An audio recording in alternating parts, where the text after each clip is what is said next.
우리 인생의 시작과 끝이신 하나님 감사드립니다. 주님이 내 편이라는 이 고백이 얼마나 우리에게 큰 힘이 되는지요. 아버지, 이 시간 우리 편이 되어주신 그 주님을 묵상하며 또 주님께서 우리에게 말씀해 주실 그 말씀을 또 기대하며 이 시간 나아가오니 주님께서 함께 해주시고 인도해 주시옵소서. 감사드리며 예수님의 이름으로 기도드립니다. 아멘. 우리 편 되시는 하나님께 한번 영광의 박수 올려드리겠습니다. 네, 오늘 우리가 함께 살펴볼 말씀은 누가복음 말씀 이어서 우리 계속 이제 누가복음 말씀을 좀 보려고 하는데 또 언제 바뀔지 모르지만 네, 누가복음 4장 31절 44절 말씀 좀 읽도록 하겠습니다. 누가복음 4장 31절에서 43절까지 말씀 우리 교독에서 하나님 말씀을 읽도록 할게요. 제가 먼저 읽습니다. 갈릴리의 가버나움 동네에 내려오사 안식일에 가르치심에 그들이 그 가르침에 놀라니 이는 그 말씀이 권위가 있음이로라. 해당에 더러운 귀신 들린 사람이 있어 크게 소리질러 이르되 아 나사렛 예수여 우리가 당신과 무슨 상관이 있나이까 우리를 멸하러 왔나이까 나는 당신이 누구인 줄 아노니 하나님의 거룩한 자니이다. 예수께서 꾸짖어 이르시되 잠잠하고 그 사람에게서 나오라 하시니 귀신이 그 사람을 무리 중에 넘어뜨리고 나오되 그 사람은 상하지 아니한지라. 다 놀라 서로 말하여 이르되 이 어떠한 말씀인고 권위와 능력으로 더러운 귀신을 명하며 나가는도다 하더라. 이에 예수의 소문이 그 근처 사방에 퍼지니라. 예수께서 일어나 회당에서 나가사 시몬의 집에 들어가시니 시몬의 장모가 중한 열병을 앓고 있는지라. 사람들이 그를 위하여 예수께 구하니 예수께서 가까이 서서 열병을 꾸짖으신데 병이 떠나고 여자가 곧 일어나 그들에게 수종되니라. 해질 무렵에 사람들이 온갖 병자들을 데리고 나아오매 예수께서 일일이 그 위에 손을 얹으사 고치시니 여러 사람에게서 귀신들이 나가며 소리질러 이르되 당신 하나님의 아들이니이다. 예수께서 꾸짖으사 그들이 말함을 허락하지 아니하시니 이는 자기를 그리스도인 줄을 알미러라. 날이 밝음에 예수께서 나오사 한적한 곳에 가시니 무리가 찾다가 만나서 자기들에게서 떠나시지 못하게 만류하려 하매 함께 읽습니다. 예수께서 이르시되 내가 다른 동네들에서도 하나님의 나라의 복음을 전하여라 하리니 나는 이 일을 위해 보내심을 받았노라 하시고 아멘. 오늘은 하나님의 아들 경탄에서 환대와 감사로라는 제목으로 좀 나누려고 합니다. 여러분, 하나님께서 온 세상 만물을 지으시고 말씀으로 지으셨죠. 그리고 나서 무엇보다 사람을 창조하신 이유와 목적이 혹시 뭐라고 생각하고 계십니까? 성경은 우리에게 하나님이 선하시고 그 선이 하나님의 일하심 가운데 반드시 드러난다 라고 말씀합니다. 가끔 이렇게 자연의 웅장함과 위대함과 또 그 어떤 곳으로 형언할 수 없는 아름다움을 우리가 느끼고 경험하게 될 때 그분의 선하심을 경험하기도 합니다. 또 사람을 사랑하신 하나님의 모습을 또 경험하면서 또 보면서 그분의 선하심을 깨닫게 되죠. 우리가 성경 말씀을 통해 분명히 알 수 있는 것은 하나님께서 모든 만물들, 모든 피조물들을 사랑하시며 모든 것들의 복의 근원이 되신다라는 점입니다. 그런데 여러분, 우리가 다다음 주에 배우겠지만 하나님께서는 무언가를 필요로 하는 존재가 아니고 스스로 존재하고 그런 자존하시는 분이시죠. 그래서 사실 하나님은 무엇을 얻기 위해서 세상을 창조할 필요가 사실은 없는 분이십니다. 다른 어떤 피조물들을 위해 또 사람을 위해 세상을 창조한 것이 아니다라는 것이죠. 그 어떤 피조물도 그 어떤 사람도 창조의 목적이 될 수는 없습니다. 그렇기 때문에 창조의 이유와 목적은 하나님 자신의 영광인 것이죠.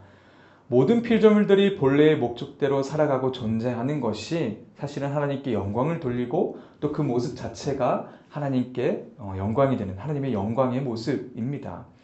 성경의 말씀에 이렇게 기록하고 있습니다. 앞에 보시면 고린도전서 말씀인데요. 그런즉 너희가 먹든지 마시든지 무엇을 하든지 다 하나님의 뭘 위해서?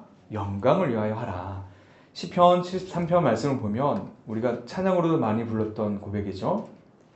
하늘에서는 주 외에 누가 내게 있으리요 땅에서는 주밖에 내가 사모할 리 없나이다. 또 28절에 하나님께 가까이 함이 내게 복이라. 내가 주 여호와를 나의 피난처로 삼아 주의 모든 행적을 전파하리다. 이 세 가지의 말씀을 비추어 사람의 주된 목적, 사람이 창조된 그 목적을 우리가 확인할 수 있습니다. 사람의 주된 목적은 하나님을 영화롭게 하는 것이고 영원토록 그분을 즐거워하는 것이라는 것을 우리가 이 말씀을 통해서 알 수 있는 것이죠. 사랑하는 여러분, 우리 인생이 하나님을 영화롭게 하고 그분께 영광을 돌리는 삶을 여러분은 살아가고 계십니까? 오늘 말씀을 살펴보면서 이 질문에 우리가 좀 답을 찾아보길 원합니다. 어떻게 하면 우리가 하나님께 영광을 돌리는 삶을 살 수 있는 것인지, 그 삶은 과연 어떠한 삶인지를 말씀을 통해서 깨닫길 원합니다. 우리가 지난주에 살펴보았듯이 예수님께서 고향이신 갈릴리 나사렛에서 이사야 말씀을 인용해서 이렇게 선포했죠. 우리 한번 크게 한번 읽어보겠습니다. 같이 시작. 주의 명령이 내게 임하셨으니 이는 가난한 자에게 복음을 전하게 하시려고 내게 기름을 부으시고 나를 보내사 포로된 자에게 자유를, 눈먼 자에게 다시 보게 함을 전파하며 눌린 자를 자유롭게 하고 주의 은혜의 해를 전파하게 하려 하심이라 하였더라. 주님께서는 은혜의 해를 선포하셨습니다. 예수님의 가르침에 놀란 사람들은 아니 예수님이 우리가 알고 있는 그 목수 요셉의 아들이 아니냐라고 하면서 그 가르침을 들었지만 예수님을 인정하지 않았죠. 결국에는 환대하지 않았습니다.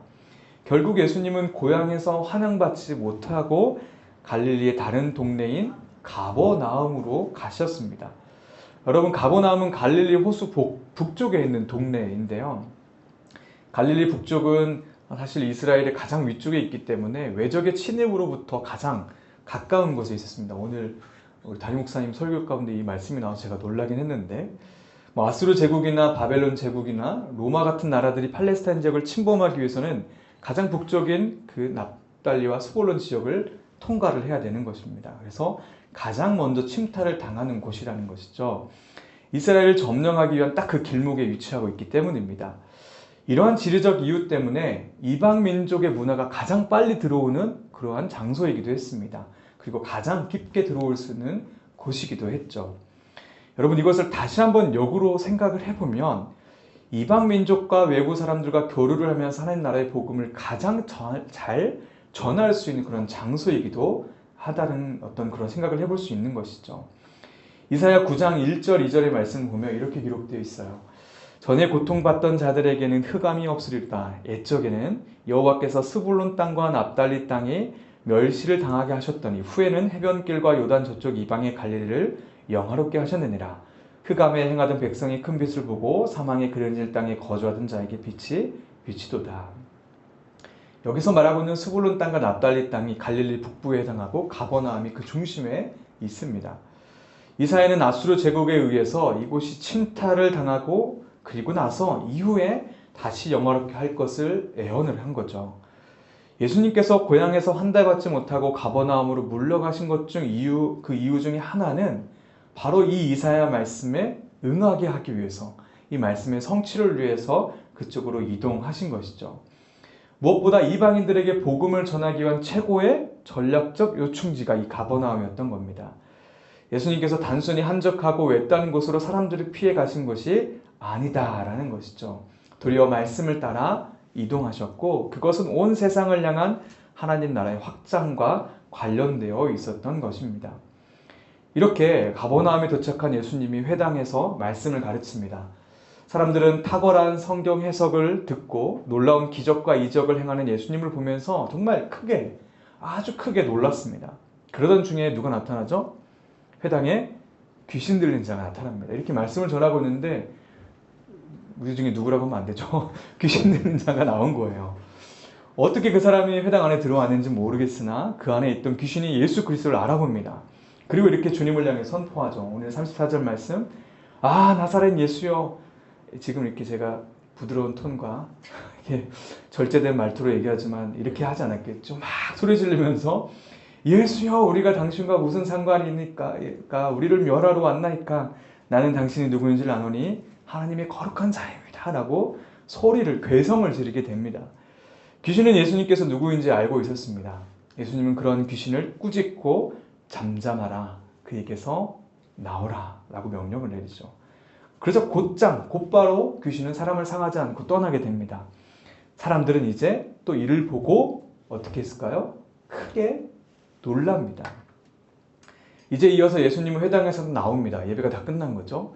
이제 시몬 베드로의 집으로 가게 됩니다. 시몬은 장모를 모시고 살고 있었는데 안타깝게도 장모가 심한 열병에 걸려서 앓고 있었습니다. 소문을 들은 이들이 예수님께 이 장모님을, 이 여인을 고쳐달라고 애원을 합니다.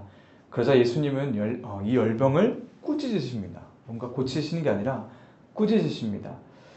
베드로의 장모가 어떤 열병에 걸렸는지 정확히 확인을 할 수는 없습니다. 다만 열병이라는 것이 신약과 그 랍비 전승에 따르면 귀신 들림에 의한 것으로 보통 여겨진다고 기록이 되어 있습니다. 마가복음의 경우에는 손을 잡아 일으켰다라고 기록되어 있는 반면에 누가복음에는 꾸짖다라고 표현되어 있는 거죠. 앞서 회당에서 귀신을 쫓으신 그 문맥에서 같이 연결이 되어서 표현이 사용된 겁니다. 그렇게 예수님은 베드로의 장모를 고쳐주었습니다. 그러자 여인이 곧바로 낫게 되었고 여인은 예수님께 수종을 들죠. 밥을 해줬습니다. 식사 대접을 해준 겁니다. 이제 해가 저물자 이 소문을 들은 수많은 사람들이 예수님에게 온갖 병자들을 데리고 나왔습니다. 예수님은 그들을 한 명 한 명 일일이 손을 얹으시고 고쳐주셨습니다. 구약의 말씀을 읽다 보면 하나님께서 손을 펴서 세상을 창조했다라는 표현이 있습니다. 무엇보다 우리가 출애굽기를 읽으면 하나님께서 강한 손으로 10가지의 재앙을 일으켜서 이스라엘 백성들을 애굽에서 탈출시켰다라는 표현도 있는 거죠. 그 외에도 하나님의 구원의 역사 속에서 하나님의 손이라는 표현이 자주 사용이 됩니다. 예수님께서 수많은 병자들에게 일일이 다 손을 대신 것은 하나님의 창조와 구속의 능력이 예수 그리스도에게도 동일하게 있다는 점을 누가가 보고 기록하고 있고 보여주는 것입니다. 예수님께서 진정한 하나님의 아들이시고 그 나라의 주인이심을 보여준 거죠. 이를 알고 있는 귀신이 또 41절에 이렇게 선포합니다. 여러 사람들에게서 귀신들이 나가며 소리질러 이르되 당신 하나님의 아들이니이다. 예수께서 꾸짖으사 그들이 말함을 허락하지 아니하시니 이는 자기를 그리스도인 줄 알미러라.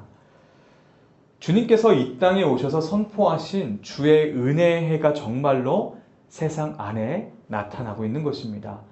죄와 질병과 고난에 포로된 자에게 자유를 주시고 귀신의 건세에 억눌렸던 자에게 자유를 주신 것이죠. 그렇게 하루가 지나고 날이 밝자 예수님은 한적한 곳에 기도를 하시고 다른 동네에서도 이 복된 소식을 전하고자 길을 나서려고 했습니다. 그런데 어떻게 합니까? 사람들이 뜯어 말리죠. 가지 말라고 만류합니다.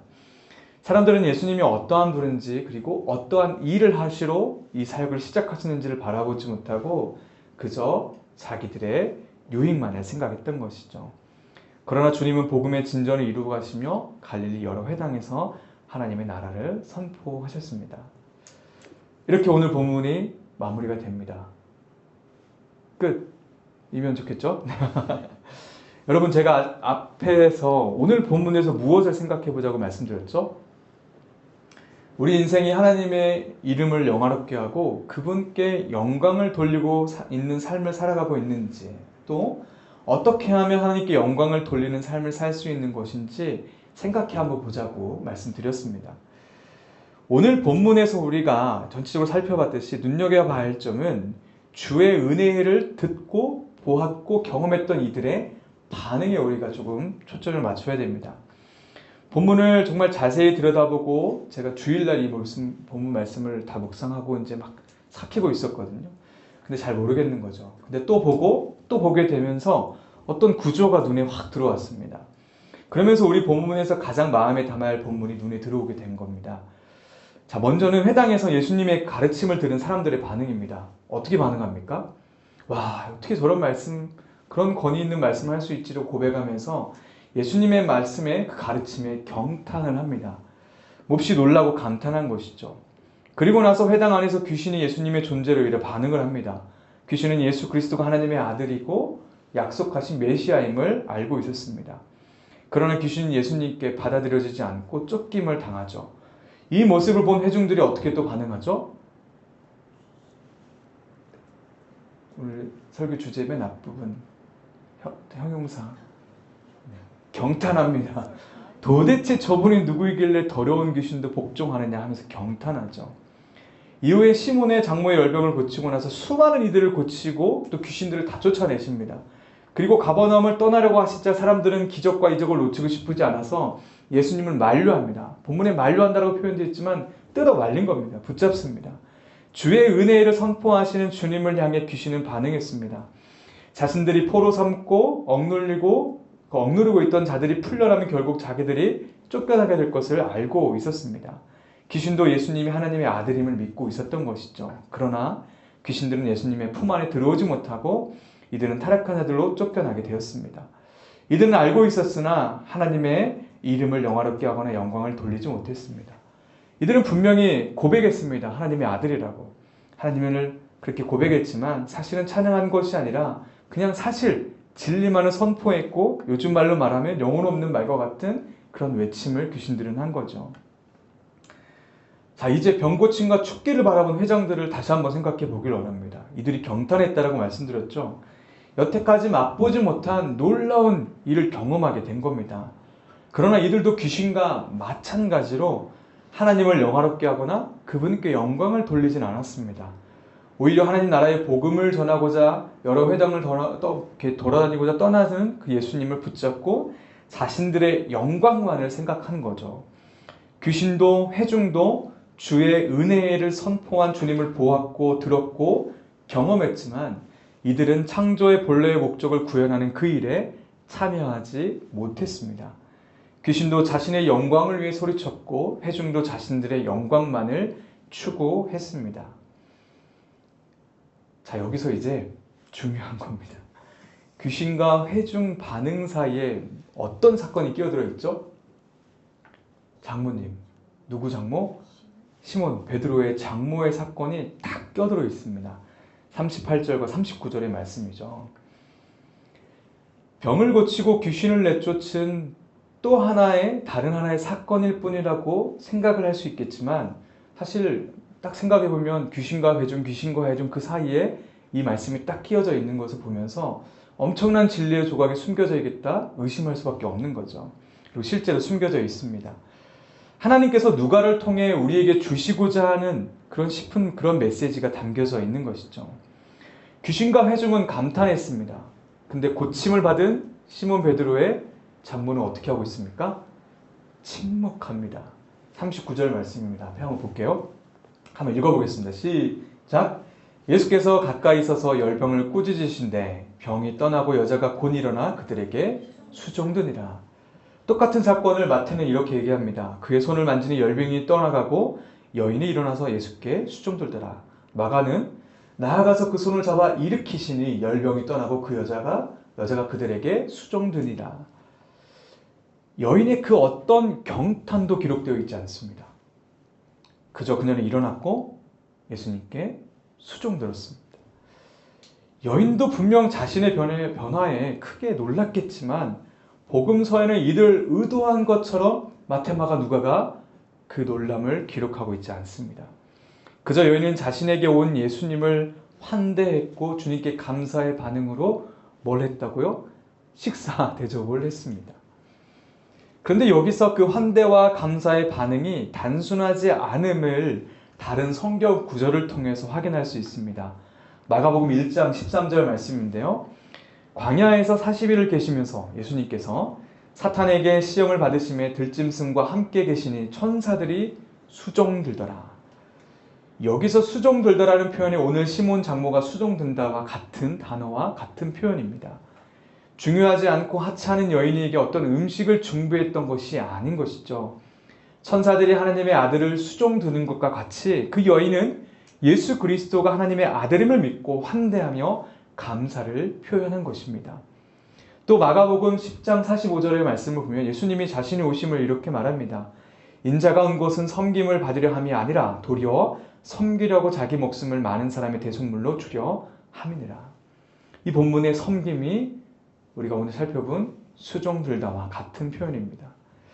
여인이 고침받고 수종든 행위는 주님의 길에 동참을 하는 것이었고 하나님 나라의 근본인 사랑과 섬김을 실천함으로 복음의 진전을 이루어가는 행위였다라는 것입니다. 단순히 음식을 대접하는 일이 아니었다라는 것이죠. 여러분, 이 여인은 천사가 수종드는 것처럼 주님을 영화롭게 했고 주님께서 아버지 하나님께 영광을 돌리기 위해 섬기려 이 땅에 오신 것처럼 수종들어 하나님께 영광을 돌렸습니다. 주님께서는 단순하게 육체적인 질병으로부터 자유를 주신 것이 아니었습니다. 앞서 말씀드린 것처럼 주님은 여인의 몸과 영을 변화시킴으로 창조 본래의 목적을 다시 회복시켜 주셨습니다. 주님께서 이 땅에 오셔서 주의 은혜를 선포하시고 포로된 자에게 자유를 주시고 눈먼 자를 보게 하시고 눌린 자에게 자유를 주셨습니다. 주님께서 주신 이 회복은 창조의 본래의 목적으로 다시 회복시키는 것이었습니다. 잃었던 하나님의 형상을 회복시키고 다시 사람의 그 본래의 존재의 의미와 그랬던 가치를 실현하면서 살아가도록 하는 그러한 회복이었다라는 것이죠. 사랑하는 여러분, 놀라운 것은 이 회복이 이미 우리들 안에 있다는 것입니다.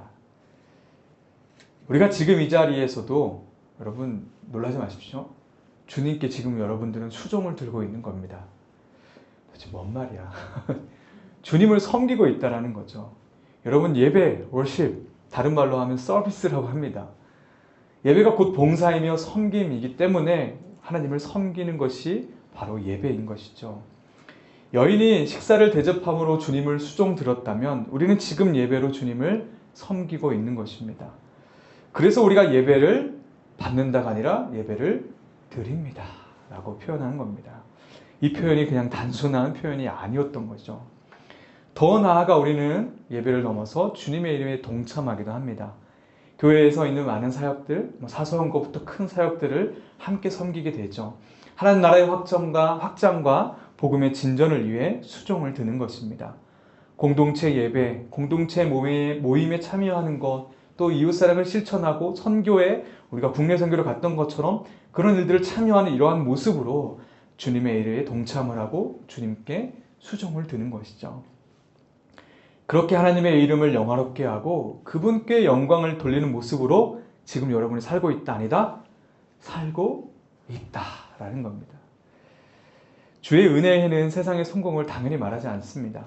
진정한 형통은 세상의 성공이 아니라 주님과 동행하는 것이고 함께 가는 것입니다. 이미 우리는 주님의 은혜로 우리의 인격, 모든 인격이 변화되었고 그 변화 속에서 은혜의 해를 살아가고 있습니다. 물론 아직 우리는 어디에 살아가고 있죠? 세상 안에 살아가고 있기 때문에 완벽할 수는 없습니다. 그래서 어떤 영적인 침체를 경험하기도 하고 어려운 일을 경험하기도 합니다. 그럴 때 저 깊은 밑바닥으로 떨어질 때가 있습니다. 그래서 주의 은혜의 기쁨이 사실은 우리 가운데 사라질 수도 있습니다. 우리 연약함 때문이죠. 그러나 여러분, 요한복음을 보면 죽었던 나사로에게 예수님이 찾아오셨습니다. 그리고 한 사람을 고치기 위해서 예수님께서 갈릴리 바다를 건너가셨습니다. 그런 것처럼 주님은 우리를 찾아오셔서 여전히 우리의 몸과 영혼을 변화시켜 주신다는 겁니다. 이게 우리가 배운 성도의 견인, 그런 은혜인 거죠. 마가의 표현을 따르면 그분은 우리에게 오셔서 우리의 손을 잡아 일으키십니다. 그리고 다시 창조의 본래의 목적대로 우리 삶을 정돈시키고 단순하게 만드시고 살아가도록 이끌어 주시는 것이죠. 다시 우리 안에 예배의 회복이 있게 하시고 다시 우리 안에 기쁨과 감사를 회복시켜 주십니다. 경탄하며 막 시끌벅적했던 회중들의 모습이 아니라 잠잠히 침묵하며 본래의 자리로 돌아가도록 우리를 인도해 주시는 것이죠. 마치 아무 일도 없었다는 듯 주님께 수종 들었던 여인처럼 우리도 그렇게 제 자리로 돌아가 또 환대하며 감사하는 삶을 살아가게 되는 것입니다. 주 안에서 사랑하는 여러분, 저는 믿고 그리고 저는 확신합니다. 우리는 분명히 주의 은혜를 우리가 같이 살아가고 있다는 것입니다. 여러분, 이것을 믿으십시오. 그리고 이것을 바라보십시오. 자꾸 우리의 시선을 땅으로 향하지 말고 말씀 앞으로 돌리십시오. 주님께서는 이미 우리 안에 이러한 소원하는 마음을 지금 제 입술을 통해서 또 우리 말씀을 통해서 불어넣고 계실 줄 믿습니다. 그 마음을 따라 우리의 구원을 이루어가는 길을 간절히 소망합니다. 끝으로 다시 한번 마지막으로 질문해 보겠습니다. 우리 인생이 하나님을 영화롭게 하고 그분께 영광을 돌리는 삶을 살아가고 있습니까? 우리는 너무나도 이렇게 많고 큰 믿음의 열매를 생각하며 살아가고 있는 건 아닌지 모르겠습니다. 어쩌면 어떤 그런 세상의 성공주의가 우리의 신앙 안에도 들어온 거겠죠. 물론 많은 열매를 맺어가고 하나님께 어떻게 보면 외적으로 더 큰 일을 많이 하고 더 큰 영광을 돌리게 노력하며 살아가는 것은 너무나도 사실 바르고 좋은 일이고 좋은 신앙의 모습입니다.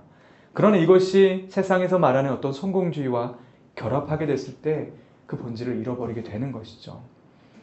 여러분, 우리는 이미 은혜의 해를 살아가고 있고 우리는 예배로 주님을 섬기며 작은 것이라도 주의를 섬기고 공동체 모임 가운데 참여함으로 섬기고 그렇게 작든 크든 하나님을 영화롭게 하고 그분께 영광을 돌리며 이미 살아가고 있습니다. 여러분, 우리가 해야 할 것은 이것을 인정하는 것입니다. 더 큰 열매를 맺기 위한 노력은 그 다음 스텝일 뿐입니다. 이것을 먼저 인정하십시오. 우리가 창조 본래의 목적대로 하나님께 영광을 돌리는 삶도 주님께서 말씀하심으로 우리 안에 소원을 불어넣으시고 우리를 이끌어 가실 것입니다. 그럴 때 순종함으로 주님과 동행하기를 원합니다. 무엇보다 여러분, 여인이 수종드니라 아까 제가 빼먹었는데요. 이 단어는 미완료 시상이 쓰였습니다. 갑자기 열병이 떠난 즉시 시작된 그 수종이 앞으로도 계속해서 중단 없이 이어지는 삶의 태도가 그 여인에게 심겨졌다라는 거죠. 먼저 이미 주의 은혜를 살아가고 있음을, 전인격으로 변화됐음을 인정하고 그리고 이제 우리도 계속해서 중단 없이 주님께 수종들며 걸어가기를 소망합니다. 그렇게 주님께서 우리를 회복시키시고 인도하시는 주님의 은혜를 누리며 걸어가는 저희들 됐으면 좋겠습니다.